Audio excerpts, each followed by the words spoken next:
aktiviti yang kedua.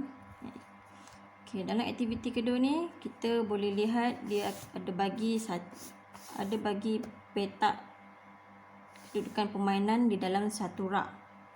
Okey, dia minta kita isi tempat kosong. Okey, sekarang ni kalau begini kita mesti tahu apakah baris dan lajur dia. Okey, kita lihat yang pertama.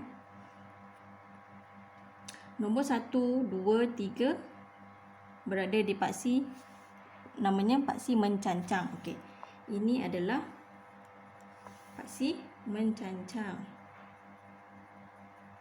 atau boleh dikenali sebagai baris. Okey, 1 ini baris, 2, 3 ini adalah baris. Okey, A, B, C, D. A, B, C, D pula dikenali sebagai paksi mengufuk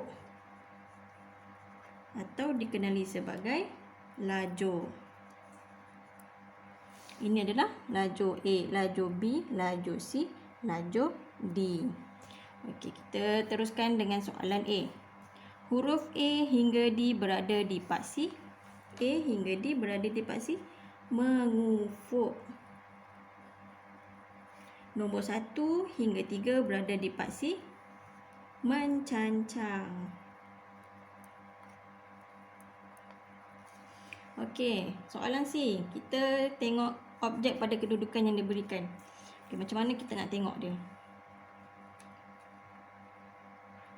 Kedudukan objek tu, yang pertama, kita mesti tulis objek dengan paksi mengufuk dahulu. Mesti mengufuk dulu. Kita kena sebut yang mengufuk dulu. Maksud dia, kita sebut yang lajur dia. Sama ada A, B atau C atau D. Baru diikuti dengan mencancang. Okey, kita tengok kedudukan B1. Tengok dia kata kita kena sebut mengufuk dulu baru mencancang. B mengufuk, 1 mencancang. Okey, dekat B1. Tengok dekat B1. B1 lajur 2 baris pertama adalah doh mainan. Okey, A2 pula berada di lajur pertama baris kedua.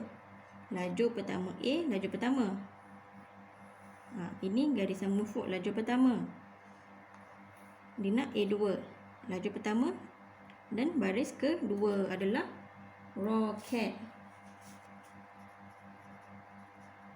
Okey, D3 pula. Kita tengok D3. D3 1, 2, 3 adalah robot. Dan C1 merupakan set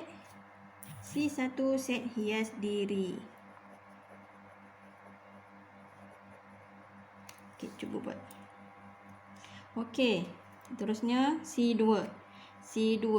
Kita tengok C, kita tengok objek dulu. Nombor 2. Ini nombor 2 merupakan kapal terbang. B3 pula.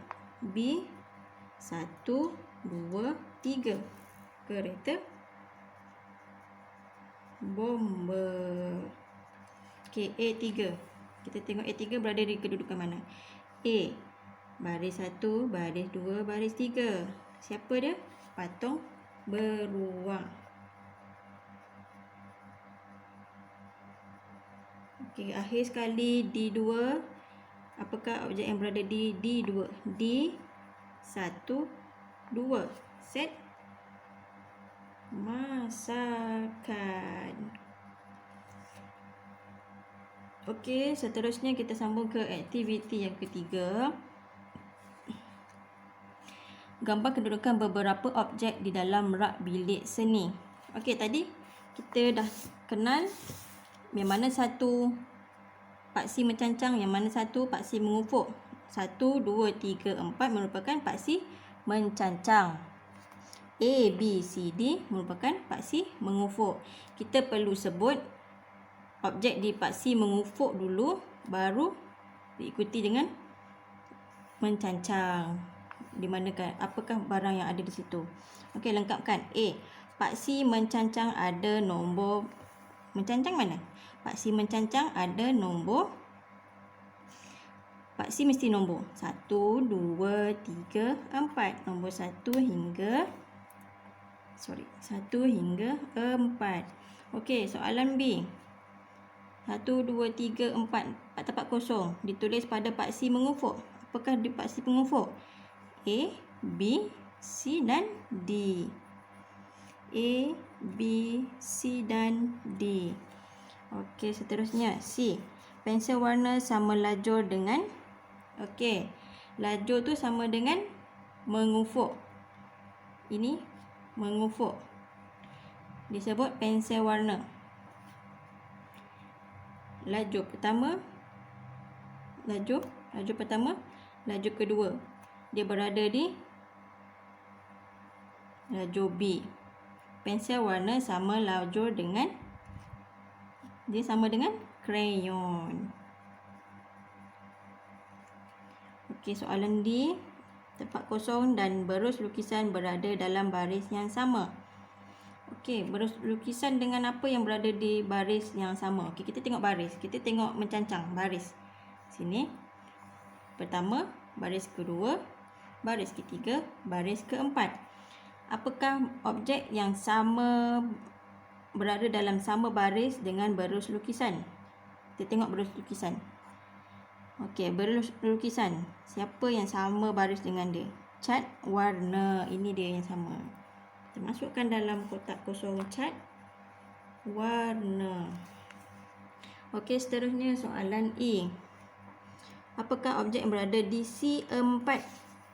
Kita tengok siapa yang berada di C4. Kita tengok C dan kita tengok baris yang keempat. Baris pertama, baris kedua, baris ketiga, baris keempat. Pilot berada di C4. Terusnya soalan terakhir, soalan F. Apakah terletak di D4? Kita cari D. D, kita tengok baris dia, baris pertama, baris kedua, baris ketiga, baris keempat. Yang berada di baris D4 adalah kertas lukisan. Okey, harap adik-adik semua dapat memahami apa itu mencancang dan mengufuk dengan lebih jelas. Kita ulang sekali lagi. Dalam pelajaran kali ini, kita mengenali di mana satu mengufuk dan mana satu mencancang. Kita mesti sebut objek daripada mengufuk dulu, baru diikuti dengan mencancang. Okey. Mengufuk tu mesti A, B, C, D. Dan mencancang tu dia mesti ada nombor 1, 2, 3 dan 4. Itu saja pelajaran kita pada hari ini. Harap murid-murid semua dapat memahami dengan lebih lanjut. Okey, selamat mencuba.